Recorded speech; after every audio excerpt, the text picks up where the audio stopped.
എല്ലാവർക്കും ഇരിക്കാം.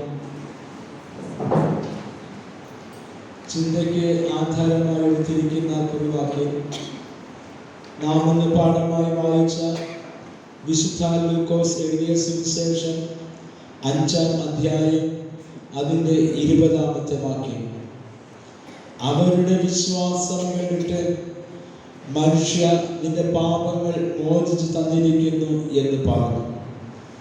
അവരുടെ വിശ്വാസം കണ്ടിട്ട് മനുഷ്യ നിന്റെ പാപങ്ങൾ മോചിച്ചു തന്നിരിക്കുന്നു എന്ന് പറഞ്ഞു. നമുക്ക് ഒരു നിമിഷം പ്രാർത്ഥിക്കാം. ദൈവമേ, സ്വർഗ്ഗസ്ഥ പിതാവേ, തിരുസന്നിധിയിലേക്ക് ഞങ്ങളുടെ കണ്ണുകൾ ഉയർത്തുന്നു. ആരാധനയിൽ അവിടുന്ന് കൂടെ ഇരുന്ന കൃപകൾക്കായി സ്തോത്രം. ചിന്തിക്കുന്ന വചനം ഞങ്ങളുടെ വിശ്വാസത്തെ വർദ്ധിപ്പിക്കുന്നതും അത് ഞങ്ങളുടെ രക്ഷയ്ക്ക് മുഖാന്തരമായി ഭവിക്കുന്നതുമായിരിക്കാൻ സഹായിക്കണമേ. ദൈവജനത്തോട് മനസ്സറിയണമേ. അടിയുടെ മേൽ അവിടുത്തെ പരിശുദ്ധാത്മാവിന്റെ കൃപ പകരണമേ. ചിന്തിക്കുന്ന വചനം ഞങ്ങളെ രൂപാന്തരപ്പെടുത്തുന്നതും ആത്മീയമായി ഞങ്ങളെ ശക്തിപ്പെടുത്തുന്നതുമായിരിക്കാൻ അവിടുത്തെ കൃപ ഞങ്ങൾക്ക് നൽകണം. ബലഹീനനാകുന്ന അടിയനെ ശക്തി ലഭിച്ചാൽ യേശു ക്രിസ്തുവിൻ ധന്യമുള്ള നാമത്തിൽ തന്നെ ആമേൻ.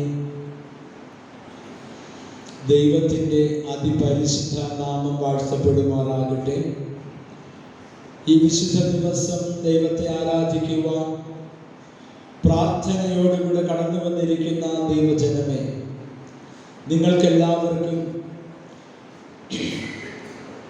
വീണ്ടും വരുന്ന കർത്താവായ യേശു ക്രിസ്തുവിൻ്റെ നിസ്തുല്യ നാമത്തിലുള്ള സ്നേഹ വന്ദനങ്ങളെ അർപ്പിക്കുകയാണ്.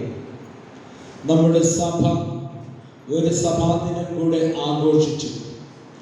ദൈവത്തിന് സ്തോത്രം കരയറ്റി നന്ദിയോടുകൂടെ വീണ്ടും മുൻപോട്ട് പോവുകയാണ്. പ്രിയമുള്ളവരെ, നമ്മുടെ ജീവിതങ്ങൾ ദൈവത്തിൻ്റെ ദാനമാണ്. അത് ദൈവം മുൻപാകെ വിനയപ്പെടുത്തേണ്ടതാണ്.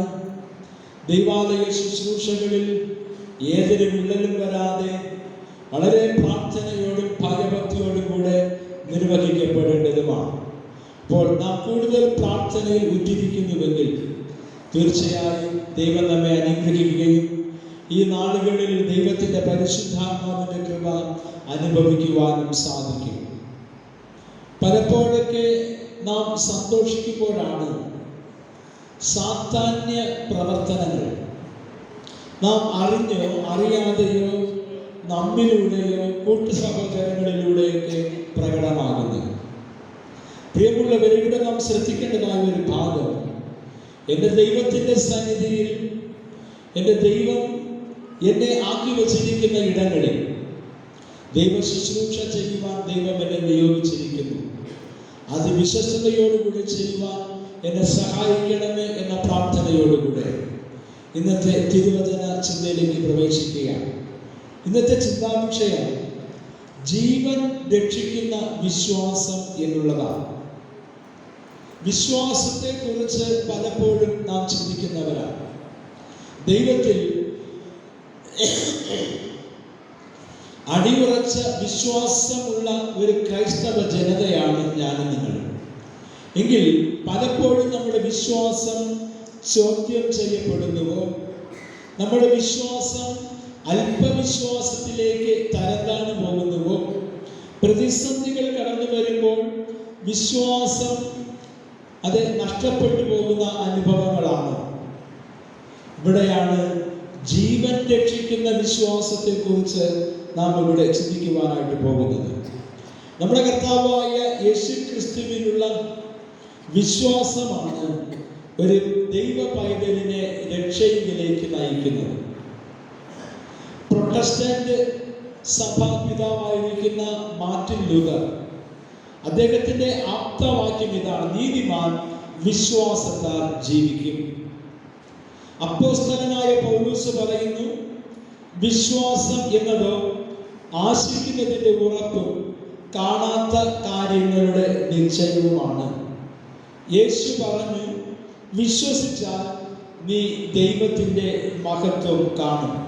വീണ്ടും യേശു പറയുന്നു, വിശ്വാസത്തോടുകൂടെ നീ എന്ത് യാചിച്ചാലും ദൈവം നിനക്കത് നൽകും എന്നുള്ളതാണ്.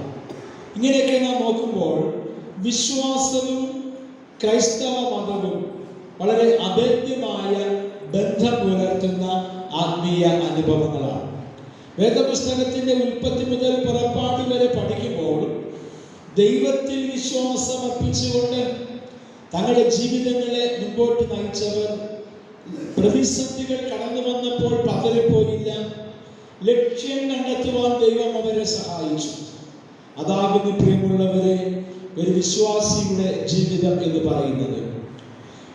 ക്രിസ്തുമാർഗത്തിന്റെ ചരിത്രം വ്യാഖ്യാനിക്കുവാൻ ശ്രമിച്ച സുവിശേഷ രചയിതാവായ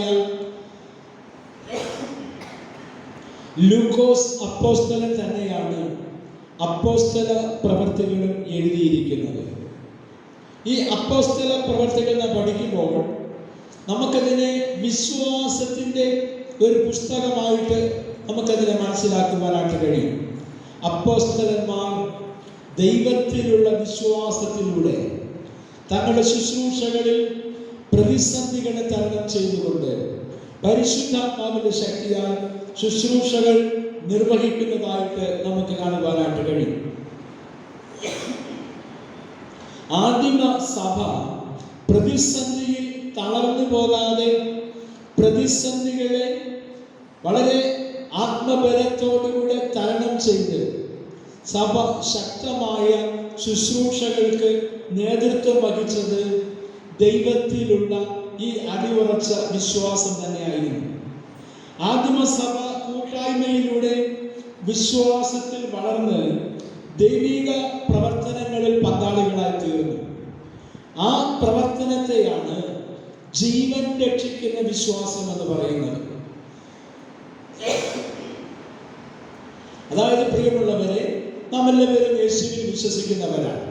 പക്ഷെ പ്രതിസന്ധികൾ കടന്നു വരുമ്പോഴാണ് നമ്മുടെ വിശ്വാസം ചോദ്യം ചെയ്യപ്പെടുന്നത്. അല്ലെങ്കിൽ അല്പവിശ്വാസികളായി നാം മാറ്റപ്പെടുന്നു. എവിടെ പോയാൽ രക്ഷ കണ്ടെത്തുവാനായിട്ട് കഴിയും?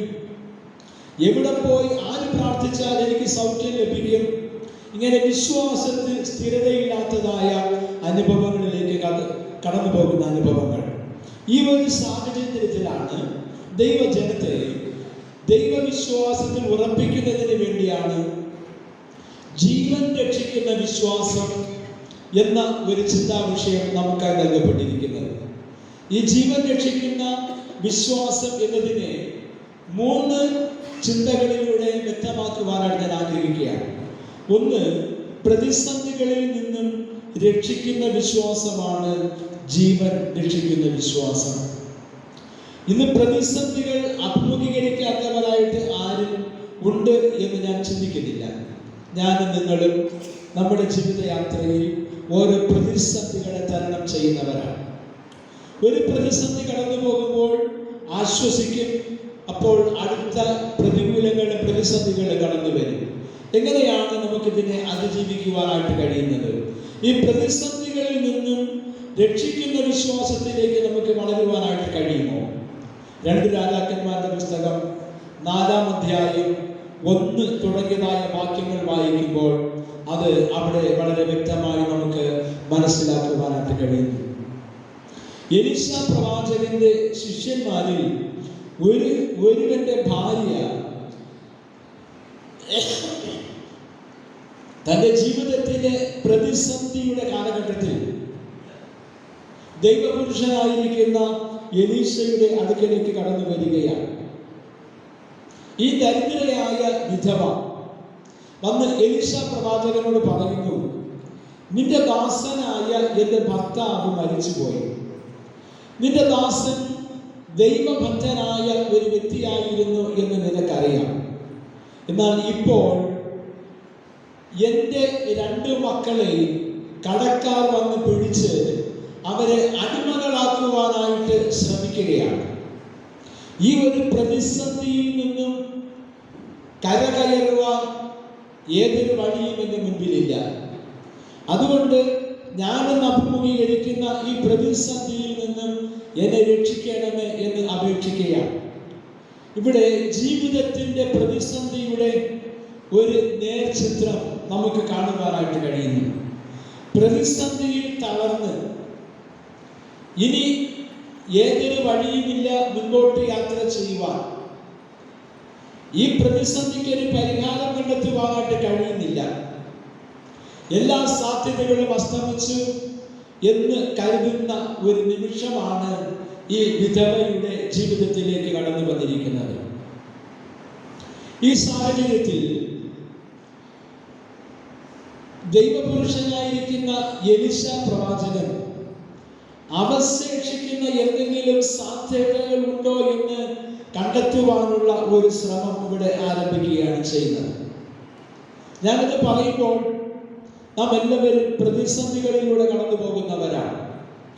ചിലരുടെ മനസ്സുകളിൽ ചിന്തിക്കുന്നത് പ്രകാരമാണ്, ഈ വിധവയെ പോലെ എനിക്കൊരു രക്ഷയില്ല, എൻ്റെ ജീവിതത്തിൻ്റെ വഴി അടഞ്ഞിരിക്കുന്നു, ഇനി കരകയറുവാനായിട്ട് എനിക്ക് കഴിയുന്നതല്ല എന്ന് ചിന്തിച്ചിരിക്കുന്ന സാഹചര്യങ്ങളിൽ ആരെല്ലാം ദൈവത്തിൻ്റെ അടുക്കലേക്ക് കടന്നു വരുന്നുവോ, ഇവിടെ ദൈവപുരുഷനായിരിക്കുന്ന എലീശ തൻ്റെ മുമ്പിൽ താൻ അഭിമുഖീകരിക്കുന്ന പ്രതിസന്ധിക്ക് ഒരു പരിഹാരം കണ്ടെത്തുവാൻ കഴിയാതെ പ്രതികൂല സാഹചര്യങ്ങളിൽ ആയിരിക്കുന്ന ഒരു വിധവയോട് പറയുന്നത്, അവശേഷിക്കുന്ന എന്തെങ്കിലും സാധ്യതകൾ നിന്റെ ജീവിതത്തിലുണ്ടോ എന്നുള്ളതാണ്. പ്രിയമുള്ളവരെ, നാം ദൈവത്തെ ആരാധിക്കുന്നവരെങ്കിൽ, ദൈവത്തെ വിശ്വസിക്കുന്നവരെങ്കിൽ ഇപ്രകാരമുള്ള സാധ്യതകളിലേക്ക് നമ്മുടെ ശ്രദ്ധയെ കൊണ്ടുപോകേണ്ടതായിട്ടുണ്ട്. ഒരു ദൈവവൈദ്യനെ സംബന്ധിച്ചിടത്തോളം അവന്റെ വിശ്വാസം പരീക്ഷിക്കപ്പെടുന്ന സാഹചര്യങ്ങൾ ഒട്ടനവധിയാണ്. പൈശാചികൻ പ്രവർത്തിക്കുന്നത് ആരിലൂടെ എന്ന് നമുക്ക് പറയുവാനായിട്ട് കഴിയുന്നതല്ല. ചിലപ്പോൾ കുടുംബത്തിലെ അംഗങ്ങളിൽ നിന്നായിരിക്കും, ചിലപ്പോൾ തന്നോട് കൂടെ നിന്നതായ വ്യക്തികളിൽ നിന്നായിരിക്കും, ചിലപ്പോൾ സമൂഹത്തിൽ നിന്നായിരിക്കാം, ചിലപ്പോൾ സാമ്പത്തിക ബാധ്യതകളോ രോഗങ്ങളോ ദുരിതങ്ങളോ ആയിരിക്കും. ഈ സാഹചര്യങ്ങളിൽ ദൈവത്തിൽ വിശ്വസിക്കുന്ന ഒരു ദൈവ പൈതലിനെ സംബന്ധിച്ചിടത്തോളം അവന്റെ സാധ്യതകൾ അസ്തമിച്ചിട്ടില്ല. അതുകൊണ്ടാണ് ദൈവപുരുഷനായിരിക്കുന്ന എലീശ പറയുന്നത്, അത് നിന്റെ വീട്ടിൽ നിനക്ക് എന്തുണ്ട് എന്ന് അന്വേഷിക്കുക. പ്രിയമുള്ളവരെ, ഇത് പലപ്പോഴും നാം ചിന്തിക്കാത്തതായ ഒരു ഭാഗമാണ്. ഇവിടെ ദൈവപുരുഷനായിരിക്കുന്ന എലീശ ജീവിതത്തിന്റെ പ്രതിസന്ധിയോടുകൂടെ കടന്നു വന്ന ഒരു വിധവയോട് പറയുന്നു, നിന്റെ ഭവനത്തിൽ നിനക്ക് എന്തുണ്ട്? ആ വിധവയുടെ മനോഭാവം, എൻ്റെ ജീവിതത്തിൽ ഒന്നുമില്ല, എൻ്റെ ജീവിതം നഷ്ടപ്പെട്ടിരിക്കുന്നു, കടക്കാർ എൻ്റെ മക്കളെ അടിമയാക്കുവാൻ പോകുന്നു. ഇവിടെ പ്രവാചകനിൽ നിന്ന് എന്തെങ്കിലും ലഭിക്കുമെന്ന പ്രതീക്ഷയോടുകൂടിയാണ് കടന്നു വന്നിരിക്കുന്നത്. നമ്മിൽ പലരും ഇങ്ങനെയാണ്, ആരെങ്കിലും നിന്നും എന്തെങ്കിലും കിട്ടുമോ എന്നുള്ള ഒരു ചോദ്യം. എന്നാൽ പ്രിയമുള്ളവരെ, ഇവിടെ ദൈവവിശ്വാസികളെ സംബന്ധിച്ചിടത്തോളം ദൈവം പറയുന്നത്, നിന്റെ പക്കൽ എന്തുണ്ട് എന്ന് നീ അന്വേഷിക്കുക.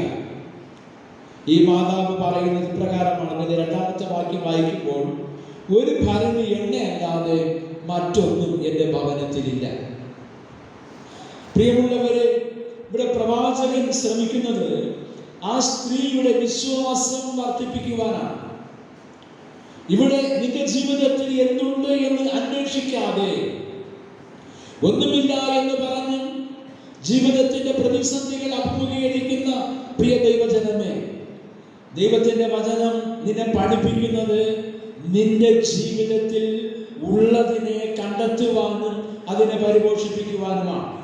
ഇവിടെ പ്രവാചകൻ ഈ സ്ത്രീയുടെ വിശ്വാസത്തെ വർദ്ധിപ്പിക്കുവാനായിട്ട് ശ്രമിക്കുമ്പോൾ സമൃദ്ധിയായ അനുഗ്രഹത്തെ കുറിച്ചുള്ള ഒരു ബോധ്യത്തിലേക്കാണ് അവിടെ കടന്നു വരുന്നത്. അതിന്റെ 3-ാം വാക്യം വായിക്കുമ്പോൾ ഇവിടെ എലീശ പ്രവാചകൻ ആ സ്ത്രീയോട് പറയുന്നത്, നിന്റെ അയൽക്കാരോട് വെറും പാത്രങ്ങൾ വായ്പയായി വാങ്ങുക.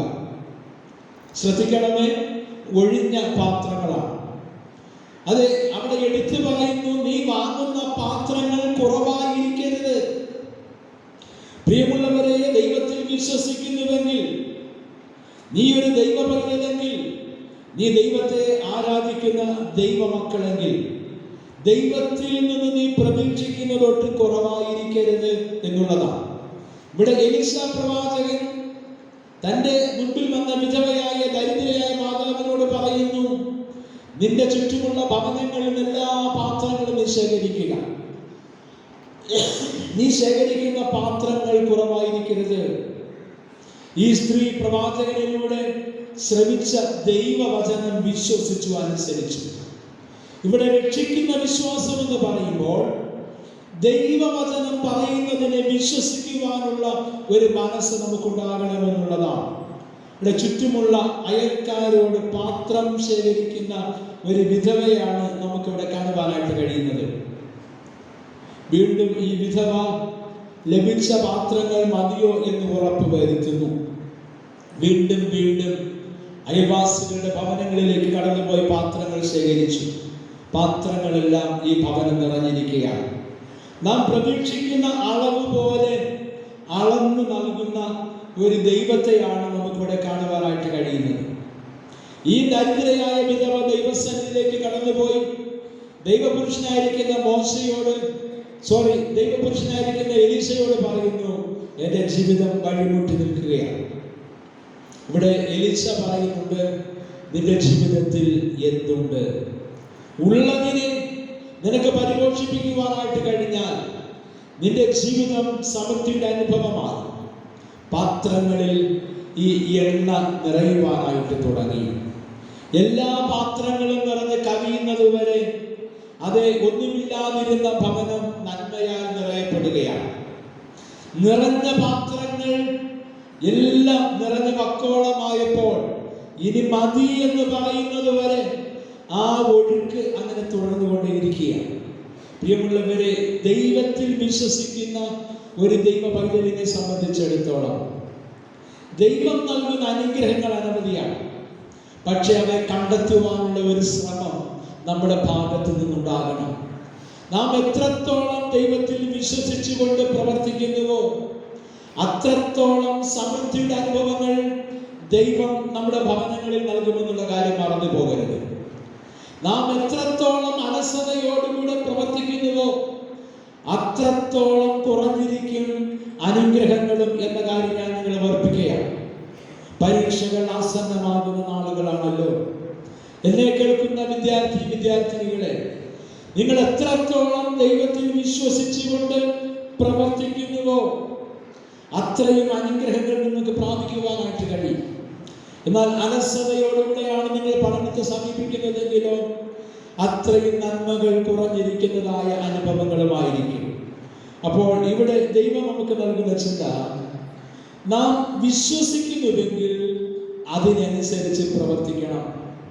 ഇവിടെ ദൈവപുരുഷന്റെ അടുക്കലേക്ക് കടന്നു വന്ന വിധവ, തൻ്റെ 2 മക്കൾ, അവരെ കൊണ്ട് കഴിയുന്ന വിധത്തിലൊക്കെ ദൈവവചനത്തിനനുസരിച്ച് അവർ പ്രവർത്തിച്ചു.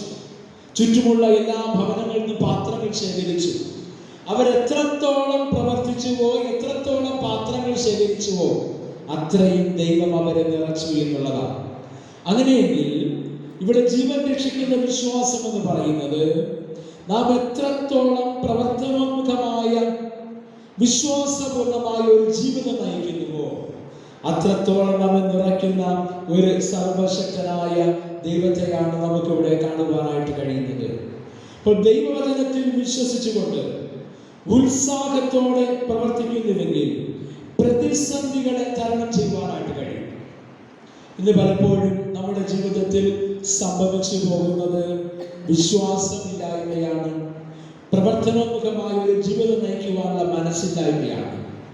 ഇത് നാം മനസ്സിലാക്കുകയും ദൈവസന്നിധിയിൽ വിനയത്തോടുകൂടെ ആരെല്ലാം തങ്ങളെ തന്നെ സമർപ്പിക്കുന്നുവോ അവർക്ക് അവരുടെ ജീവിതത്തിൽ ഉള്ളതിനെ കണ്ടെത്തുവാൻ, അതിനെ പരിപോഷിപ്പിക്കുവാൻ, അതിനെ പ്രതിസന്ധികളെ അതിജീവിക്കുവാൻ സാധിക്കും. രണ്ടാമത്തെ ചിന്ത മറ്റുള്ളവരെ രക്ഷിക്കുന്ന വിശ്വാസമാണ്. അപ്പോൾ ജീവൻ രക്ഷിക്കുന്ന വിശ്വാസം സ്വന്തം രക്ഷയ്ക്ക് വേണ്ടി മാത്രമുള്ളതല്ല, മറ്റുള്ളവരെ രക്ഷിക്കുന്ന ഒരു വിശ്വാസത്തിന്റെ ഉടമകളായി നാം ജീവിക്കേണ്ടതായിട്ടുണ്ട്. ക്രിസ്തു നമ്മെ പഠിപ്പിച്ചത് അതാണ്. നിന്നെപ്പോലെ നിന്റെ അയൽക്കാരനെയും സ്നേഹിക്കുക. നീ അനുഭവിക്കുന്ന വിശ്വാസം മറ്റുള്ളവരിലേക്ക് നീ പകരപ്പെടേണ്ടവനാണ്. യേശു തന്റെ പരസ്യ ശുശ്രൂഷയിൽ ജനത്തെ പഠിപ്പിച്ചുകൊണ്ടിരിക്കുന്ന ഒരു പശ്ചാത്തലമാണ് ലൂക്കോസിന്റെ സുവിശേഷം 5-ാം അധ്യായത്തിന്റെ 17 മുതലുള്ള ഭാഗങ്ങൾ കാണുന്നത്. അവിടെ യഹൂദ മത നേതാക്കന്മാരും പരീശന്മാരും മറ്റ് പ്രമുഖരും ഉൾപ്പെടുന്ന ഒരു ജനസമൂഹമാണ് യേശുവിന്റെ ചുറ്റിനും ഇരിക്കുന്നത്. ഇവിടെ ചില ആൾക്കാർ ഒരു പക്ഷപാതക്കാരനെ ചുമന്നുകൊണ്ട് യേശുവിന്റെ അടുക്കലേക്ക് വരികയാണ്. ഈ ചുമന്നുകൊണ്ട് വരുന്നവരുടെ വിശ്വാസം യേശു ഇവന് സൗഖ്യം നൽകും എന്നുള്ളത് തന്നെയാണ്. എന്നാൽ യേശു ഇരിക്കുന്ന ഇടത്ത് അവരെത്തി. യേശുവിന്റെ അടുക്കലേക്ക് കടന്നു പോകുവാനായിട്ട് അവർക്ക് കഴിയുന്നില്ല. കാരണം പുരുഷാരം അത്രത്തോളം നിറഞ്ഞിരിക്കുന്നതായ ഒരു അനുഭവം. ഇന്ന് പലപ്പോഴും ഇത്തരത്തിലുള്ള പുരുഷാരങ്ങൾ കൊണ്ട് നിറഞ്ഞിരിക്കുന്നതായ ദേവാലയങ്ങളെ നമുക്ക് കണ്ടെത്തുവാനായിട്ട് കഴിയും. നന്മകൾ അനുഭവിക്കുവാൻ തടസ്സം നിൽക്കുന്നതായ ചില സാഹചര്യങ്ങൾ. എന്നാൽ ഈ പക്ഷപാതക്കാരനെ ചുമന്നുകൊണ്ട് വന്നവർക്ക് യേശുവിൽ പരിപൂർണ്ണ വിശ്വാസം ഉണ്ടായിരുന്നു. ഈ രോഗിയെ എങ്ങനെയെങ്കിലും യേശുവിന്റെ അടുക്കൽ എത്തിച്ചാൽ അവന് സൗഖ്യം ലഭിക്കുമെന്നുള്ള വിശ്വാസം. അതുകൊണ്ട് അവർ ചെയ്തത് പ്രകാരമാണ്. ഈ പക്ഷപാതക്കാരനെ കിടക്കയോടെ എടുത്ത് യേശു ഇരിക്കുന്ന ആ ഭവനത്തിന്റെ മുകളിലേക്ക് കയറി ആ കെട്ടിടത്തിന്റെ മേൽപ്പുര പൊളിച്ച് ഈ കിടക്കയോടെ യേശുവിന്റെ മുമ്പിൽ ഈ രോഗി ഇറക്കി വയ്ക്കുകയാണ്. അവിടെ യേശു പറയുന്നു, അവരുടെ വിശ്വാസം കണ്ടിട്ട് പക്ഷപാതക്കാരനോട് നിന്റെ പാപങ്ങൾ മോചിച്ചു തന്നിരിക്കുന്നു എന്നുള്ളതാണ്. വീണ്ടും പറയുന്നു, നിന്റെ കിടക്കയെടുത്ത് നീ നടന്നു പോകാം. പ്രിയമുള്ളവരെ, ഇവിടെ ആർക്കാണ് വിശ്വാസം? സൗഖ്യമാകുവാൻ വന്ന രോഗിക്കാണോ? യേശുവിന്റെ അടുക്കലേക്ക് ഈ രോഗിയെ കൊണ്ടുവന്നവർക്കാണ്. അപ്പോൾ ഇവിടെ ചിലരുടെ വിശ്വാസം ഒരു വ്യക്തിക്ക് സൗഖ്യത്തിന് കാരണമായി തീരുകയാണ്. യേശു പറയുന്നു, അവരുടെ വിശ്വാസം കണ്ടിട്ട്. പ്രിയമുള്ളവരെ, യേശു കണ്ടത് ഈ പക്ഷപാതക്കാരനെ ചുമന്നുകൊണ്ട് വന്നവരുടെ വിശ്വാസമാണ്. എങ്ങനെയാണ് യേശു അത് കണ്ടത്? അവരുടെ നിലവിളിയോ പ്രാർത്ഥനയാണോ? അവർ കഠിനമായി അധ്വാനിച്ച് ഈ യേശുവിന്റെ അടുക്കൽ രോഗി എത്തിക്കുകയാണ് ചെയ്തത്.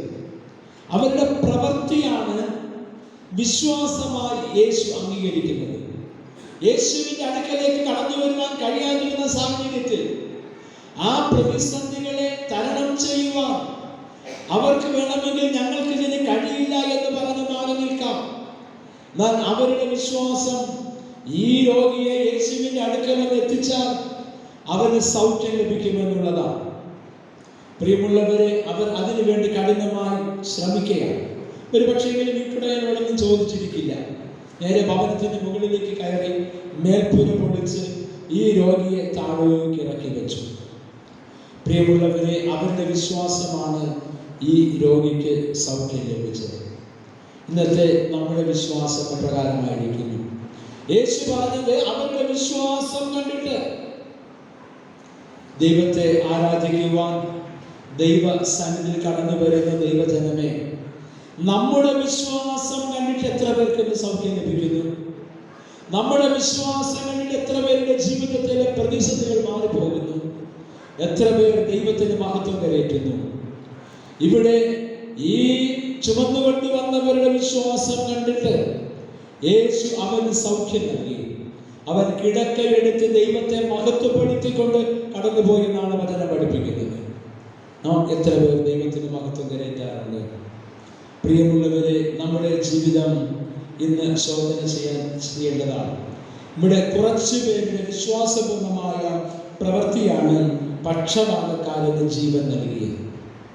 നമ്മുടെ വിശ്വാസം നമുക്ക് രക്ഷ കണ്ടെത്തുവാൻ, മറ്റുള്ളവരെ രക്ഷിക്കുന്ന വിശ്വാസത്തിന് ഉടമകളാക്കി തീർക്കുവാനും നമുക്ക് കഴിയണം. അതാണ് ക്രിസ്തീയ ജീവിതം എന്ന് പറയുന്നത്. മൂന്നാമത് നമുക്കിവിടെ കാണുവാനായിട്ട് കഴിയുന്നത്, വിശ്വാസത്തിന്റെ ഐക്യം ജീവദായകമാണ് എന്നുള്ള കാര്യമാണ്. പ്രിയമുള്ളവരെ, നാം എല്ലാവരും ശ്രദ്ധിക്കേണ്ട ഒരു ഭാഗമാണ്. ഇവിടെ വിശ്വാസത്തിന്റെ ഐക്യം ജീവദായകമാണ്. ഇന്ന് മരിച്ചിരിക്കുന്ന, മരിക്കാറായ ശേഷിപ്പുകളായി ഞാൻ നിങ്ങളും അവശേഷിച്ചിരിക്കുകയാണ്. എന്തുകൊണ്ട് ഇത് സംഭവിച്ചു എന്ന് ചോദിച്ചാൽ വിശ്വാസത്തിന്റെ ഐക്യം നഷ്ടപ്പെട്ടിരിക്കുന്നു എന്നുള്ളത് തന്നെയാണ്. പ്രിയമുള്ളവരെ, ആദിമ സഭ വിശ്വാസത്തിൽ ഐക്യപ്പെട്ടു. അന്ന് അവിടെ നടന്ന അത്ഭുതങ്ങളും അടയാളങ്ങളും അതിശയ പ്രവൃത്തികളും രോഗസൗഖ്യങ്ങളും അപ്പോസ്തല പ്രവൃത്തികളിലൂടെ, ലേഖനങ്ങളിലൂടെ നാം വായിക്കുന്നുണ്ട്. എന്നാൽ ഇന്ന് നമ്മുടെ വിശ്വാസം ജീവദായകമായ വിശ്വാസമാണോ, ജീവൻ നഷ്ടപ്പെടുത്തുന്ന വിശ്വാസമാണോ? അപ്പോസ്തല പ്രവൃത്തികൾ നാം പഠിക്കുമ്പോൾ ആദിമ സഭയിലെ ശിഷ്യന്മാരുടെ സൗഖ്യദായക ശുശ്രൂഷയും അത്ഭുതങ്ങളും അടയാളങ്ങളും വളരെ വ്യക്തമായി നമുക്കിവിടെ മനസ്സിലാക്കുവാനായിട്ട് കഴിയുന്നു. എല്ലാ അത്ഭുതങ്ങളിലും അടയാളങ്ങളിലും ശ്രേഷ്ഠമായ ഒരു കാര്യം നാം ഇന്ന് പാഠമായി വായിച്ച അപ്പോസ്തല പ്രവൃത്തികൾ 5-ാം അധ്യായത്തിന്റെ 12-ാം വാക്യത്തിൽ രേഖപ്പെടുത്തിയിരിക്കുകയാണ്. നാം എല്ലാവരും അതൊന്ന് പഠിക്കണം പ്രിയമുള്ളവരെ. ഇന്ന് ദൈവത്തെ ആരാധിക്കുന്ന, ദൈവസന്നിധിയിലായിരിക്കുന്ന എല്ലാവരും ഈ വചനത്തിന്റെ ശക്തി ഒന്ന് പഠിക്കേണ്ടതായിട്ടുണ്ട്. അവിടെ പറയുന്ന അപ്പോസ്തലന്മാരുടെ കയ്യാൽ ജനത്തിന്റെ ഇടയിൽ പല അടയാളങ്ങളും അത്ഭുതങ്ങളും നടന്നു. അവർ എല്ലാവരും ഏക മനസ്സോടെ ശലോമോന്റെ മണ്ഡപത്തിൽ കൂടി വരിക പതിവായിരുന്നു. അവരെല്ലാവരും ഏക മനസ്സോടെ ശലോമോന്റെ മണ്ഡപത്തിൽ കൂടി വരിക പതിവായിരുന്നു. നമ്മുടെ ശലോമോന്റെ മണ്ഡപം എന്ന് പറയുന്നത് ഈ പരിശുദ്ധ ദൈവാലയം തന്നെ. സഭാവിശ്വാസികൾ എല്ലാവരും ഏക മനസ്സോടുകൂടെ കൂടി വരുന്നത് പതിവാക്കുന്നുവെങ്കിൽ തീർച്ചയായും നമ്മുടെ വിശ്വാസം ജീവദായകമായ ഒരു വിശ്വാസം തന്നെ ആയിത്തീരും എന്നുള്ള കാര്യം അടിവരയിട്ട് ദൈവവചനം നമ്മെ പഠിപ്പിക്കുകയാണ്. ഈ ഏക മനസ്സോടുകൂടെ എവിടെ ദൈവത്തെ ആരാധിക്കുന്നുവോ അവിടെ ദൈവമുണ്ട്. അവിടെ ദൈവത്തിന്റെ പരിശുദ്ധാത്മാവിന്റെ ശക്തിയുണ്ട്. അവിടെ അത്ഭുതങ്ങളും അടയാളങ്ങളും ഉണ്ട്. അവിടെ രോഗസൗഖ്യമുണ്ട്. പ്രതിസന്ധികൾ മാറിപ്പോകും. ദൈവജനം ഐകമത്യപ്പെടണം. ഇവിടെ ഏക മനസ്സോടെ കൂടി വരിക പതിവായിരുന്നു എന്ന് പറയുമ്പോൾ നമ്മുടെ ആരാധനയിലേക്ക് നാം ഒന്ന് തിരിഞ്ഞു നോക്കേണ്ടതാണ്. ഐക്യം നൽകുന്ന പരിശുദ്ധാത്മാവിന്റെ ശക്തി ആദിമ സഭയുടെ മുഖമുദ്രയായിരുന്നു. അതേ ഐക്യം നൽകുന്ന പരിശുദ്ധാത്മാവിന്റെ ശക്തി നമ്മുടെ സഭയുടെ മുഖമുദ്രയായി ഈ നാടുകളിൽ മാറ്റപ്പെടേണ്ടതായിട്ടുണ്ട്. എങ്കിൽ നമ്മുടെ സഭയിൽ അത്ഭുതങ്ങളും അടയാളങ്ങളും കൊണ്ട് നിറയും. സഭ വിശ്വാസത്താലുള്ള ഐക്യത്തിന്റെ ഉറവിടമായി ജീവദായക ശുശ്രൂഷ നിർവഹിക്കുന്ന ജീവസുറ്റതായ അനുഭവമായി മാറ്റപ്പെടും. ഇവിടെ പലപ്പോഴും ഐക്യതയ്ക്ക് തടസ്സം നിൽക്കുന്നതാണ്. ഇത് പലപ്പോഴും സ്വാർത്ഥതയും ദുശാഠ്യങ്ങളും ദുർവാശിയുമുള്ള ആരാധനയിടങ്ങൾ. പ്രിയമുള്ളവരെ, നാം വളരെയധികം ചിന്തിക്കേണ്ടതായ ഒരു ഭാഗം. ദൈവത്തിന്റെ പരിശുദ്ധാത്മാവ് പ്രവർത്തിക്കുമ്പോഴാണ് ഐക്യതയുടെ ഉറവിടമായി മാറ്റപ്പെടുന്നത്. 1-ാം നൂറ്റാണ്ടിലെ സഭ ഏക മനസ്സോടെ കൂടി വന്നു. അവർ പതിവായി കൂടി വന്നു. അവിടെ അത്ഭുതങ്ങളും അടയാളങ്ങളും അതിശയങ്ങളും പ്രവർത്തിച്ചു. ദൈവജനം ഐകമത്യപ്പെട്ടു എന്നാണ് വചനം പഠിപ്പിക്കുന്നത്. ഇന്ന് പലപ്പോഴും നമ്മുടെ ആരാധനകളിൽ സംഭവിച്ചു കൊണ്ടിരിക്കുന്നത് എന്താണ്? ഐക്യപ്പെടുവാൻ തടസ്സം നിൽക്കുന്ന സംഗതികൾ എന്തൊക്കെയാണ്? ചിലപ്പോൾ സ്വാർത്ഥതകളായിരിക്കും, ചിലപ്പോഴൊക്കെ ദുർവാശികളായിരിക്കും, ചിലപ്പോഴൊക്കെ ദുർമാർഗങ്ങളോ മറ്റ് ജ്ഞാനമുള്ള ഭാവങ്ങളോ ഒക്കെ ആകാം. ഇങ്ങനെയുള്ള ചിന്തകൾ നമ്മുടെ ആരുടെയെങ്കിലും മനസ്സുകളിലുണ്ട് എങ്കിൽ ഇത് ദൈവാത്മാവല്ല, പൈശാചിക ശക്തിയാണ് നമ്മെ ഭരിക്കുന്നത് എന്നുള്ള ഒരു ഓർമ്മപ്പെടുത്തലാണ് ഇന്നിന്റെ ആവശ്യമായിരിക്കുന്നത്. എന്നാൽ എല്ലാവരെയും ഉൾക്കൊള്ളുവാനും ഐക്യതയോടുകൂടെ കടന്നു വരുവാനും ഒരു മനസ്സോടുകൂടെ ശലോമോന്റെ മണ്ഡപത്തിൽ കടന്നു വന്നതുപോലെ ദൈവജനം ദൈവാലയത്തിലേക്ക് കടന്നു വരുന്നുവെങ്കിൽ ദൈവജനം ഐകമത്യപ്പെടും. അവിടെ അത്ഭുതങ്ങളും അടയാളങ്ങളും ഉണ്ടാകും. അവിടെ ദൈവജനം ഏക മനസ്സോടെ ദൈവത്തെ ആരാധിക്കും. ആ ആരാധനയിൽ ദൈവം പ്രസാദിക്കും. ഐക്യതയോടുകൂടിയുള്ള ആരാധനയിൽ ദൈവം പ്രസാദിച്ചിരുന്നു. പ്രിയമുള്ളവരെ, ഐക്യതയോടെയുള്ള പ്രാർത്ഥനയ്ക്ക് ഉത്തരം ലഭിച്ചിരുന്നു. അതേ ഐക്യതയിലേക്ക് മടങ്ങി വരുവാനാണ് ജീവൻ രക്ഷിക്കുന്ന വിശ്വാസത്തിലൂടെ നമുക്ക് ലഭിക്കുന്ന നല്ല ചിന്തകൾ. ഐക്യതയുള്ള വിശ്വാസത്തിന് ശക്തിയുണ്ട്. ഐക്യതയുള്ള വിശ്വാസമാണ് പ്രവർത്തനമുഖമായ വിശ്വാസം.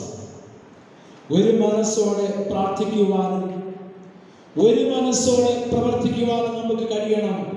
അവിടെയാണ് ദൈവം പ്രവർത്തിക്കുന്നത്, ഫലദായകമായ ശുശ്രൂഷ നിർവഹിക്കുവാനായിട്ട് കഴിയുന്നത്. ഐക്യതയോടും പ്രാർത്ഥനയോടും സഭ പ്രവർത്തിക്കുമ്പോൾ സഭ ഒരു ജീവദായക സമൂഹമായി മാറ്റപ്പെടുന്നു. എന്നെ കേൾക്കുന്ന പ്രിയ ദൈവജനമേ, ഇന്ന് നിങ്ങൾ കേട്ട വചനം നിങ്ങളുടെ ജീവിതത്തെ രൂപാന്തരപ്പെടുത്തുന്നതും ഏക മനസ്സോടെ ദൈവത്തെ ആരാധിക്കുവാനുള്ള ഉൾപ്രേരണ നൽകുന്നതും ഒരു മനസ്സോടെ ദൈവത്തെ ആരാധിക്കുവാനും കൂടി വരുവാനുമുള്ളതായ ആത്മീയ പ്രേരണ നൽകുന്നതായ ഒരു അനുഭവമായി മാറ്റപ്പെടുന്നുവെങ്കിൽ അത് തന്നെയാണ് ജീവൻ രക്ഷിക്കുന്ന വിശ്വാസം. ആ ഒരു വിശ്വാസത്തിന് ഉടമകളായി തീരുവാൻ ദൈവം തന്റെ പരിശുദ്ധാത്മാവിനാൽ നിങ്ങളെ ഓരോരുത്തരെയും വഴി നടത്തുമാറാകട്ടെ. ആമേൻ.